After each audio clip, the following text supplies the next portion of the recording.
Heroin is a highly addictive drug that has become increasingly popular over the years. It affects the central nervous system and creates a very powerful high. Rehabilitated user Stas Novinsky says his gateway to the potent drug was quick. As a senior in high school, he started smoking marijuana, and by Novinsky's freshman year of college, he was introduced to cocaine and heroin. And it seems that the younger generation almost doesn't have a fear of consequences, which is really, a part of youth is like they feel invincible and stuff like that, but they're not invincible, and the drugs take hold of them way faster than they ever could imagine.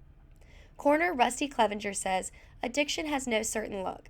This drug has affected people of all ages and all ethnicities. I've had ministers, counselors from every age group and ethnic background, be found dead with an introduction of heroin and or the mixture of fentanyl and heroin. A lot of people are using it more recreationally now. Spartanburg resident Ben Barnette recently lost a friend, Hunter Geis, to a heroin overdose. Barnette and Geis had played tennis together in high school, and Barnette never suspected Geis was involved with drugs. He was very positive, very happy, and probably one of the funniest people I've ever been around. And that, to me was just kind of shocking that, someone that could make everyone else so happy was in so much pain. And so for me, it was a shock, to find out that he was using, and ultimately that was the cause of his death. Novinsky says addiction is cunning and tricky.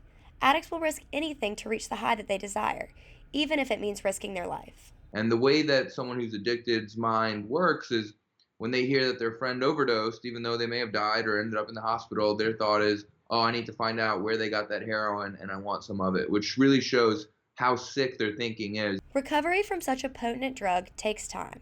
You have to trade instant gratification for delayed gratification. It is not easy, but it is worth it, according to Novinsky.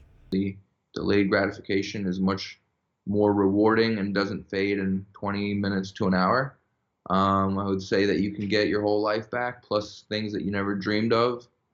And I would say that I'm so glad I don't spend, $1,000 a day on drugs anymore, because that's pretty expensive. This deadly drug is not only expensive, but every time you do heroin, you are taking your life in your own hands.